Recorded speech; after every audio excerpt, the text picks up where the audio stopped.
Have you ever come across the phrase power exchange while doing your research for kink BDSM or dominance and submission?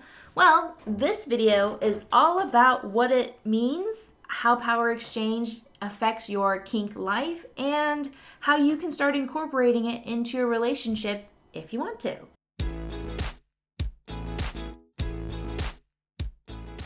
Hey, welcome to my channel. My name is Veronica Yanhs, and I make exploring kink and BDSM fun, easy, and accessible.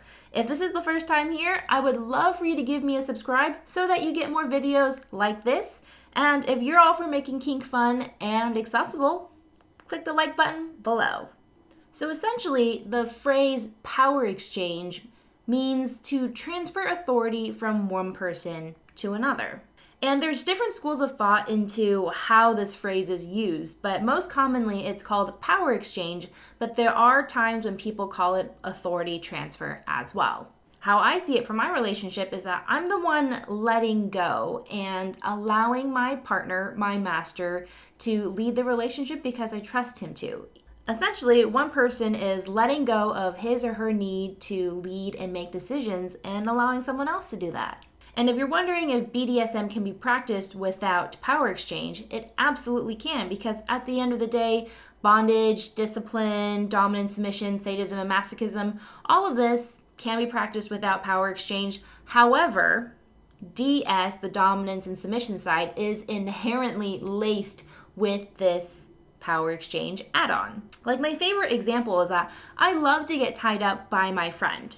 I love to get suspended in the air, but it doesn't mean that we have a power exchange going because it's literally her or him tying me up and I'm giving feedback. I'm saying, hey, this is too tight, which is actually a safety thing, but I may say, hey, I actually don't want to be inverted today. I want to be on my back, and so this would be so much more fun to me, and my partner would be like, okay, sure, let's go do that, right? So there's no power exchange happening. So in power exchange, I essentially would have no say unless it was something that required them to stop tying because there was safety issues or I was feeling numb or things like that, because everything was already pre-negotiated before I even went up or began to be tied. And when I say this, I really want you to take this to heart. Everything in power exchange can be negotiated.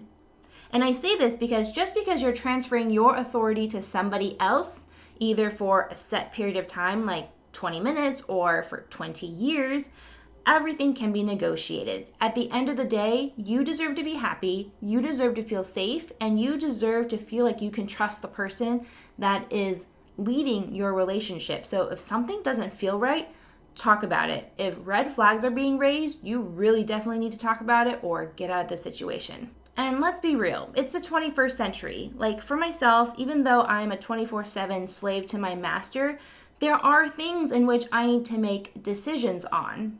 Because one, I am an independent person, and two, I run businesses, and three, my master does not like to micromanage me at all. So we've negotiated what works for us, and I would still say this is still 24/7 because at the end of the day, that's where my mindset is. But I'm not gonna call him and ask him for permission regarding every single decision I need to make in my business, at the grocery store, at the doctor's. Like if I need to make a decision now or if there's an emergency, I'm going to take care of it.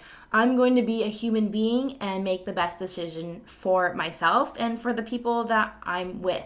My master is the type of person that wants a really, really strong slave. He doesn't want a doormat. He wants somebody that can think for themselves, and he wants somebody that's independent. So it really works for our relationship. So just make sure that whatever you want in your relationship regarding power exchange, negotiate it out. And I'm super proud of this video that I made in the past, and I'm going to link it above, whichever corner I'm going to put it in, probably this one.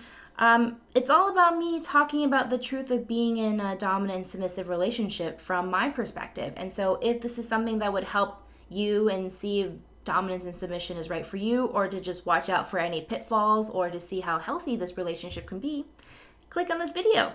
Okay, and there's also something that I'm super excited to work on, but I don't know how to share this with you. But so many people ask me about how to start a DS relationship. So many people ask about the little details that go into stepping into one or exploring one. And so I'm thinking of starting like some ultimate guide to starting a DS relationship, or some sort of ultimate guide starter pack for newbies in dominance and submission. And if this is something that you are interested in, I would love for you to click on the link below and let me know your thoughts. So subscribe to the newsletter so that I can send you the surveys, and I'll keep you updated on this. Like, this is something that I'm pretty excited to explore, but I don't know what it's going to look like yet. Except all I know is at the end of the day, you're going to feel so confident about exploring dominance and submission and get all the ideas that it's just going to be easy, like the back of your hand. So let me know by subscribing below to that link. All right, so if this video was helpful for you, please consider subscribing to my channel if you haven't already. Give me a thumbs up and comment below on the biggest takeaways you've had from this video. I would love to hear everyone's opinions on what it means to be in an authority, transfer, or power exchange relationship. And if you know of somebody that needs this video, share this to them because it would make my day. And yeah, that's all I got for you. I'm Veronica Yanhs, and I will see you in the next video. Bye.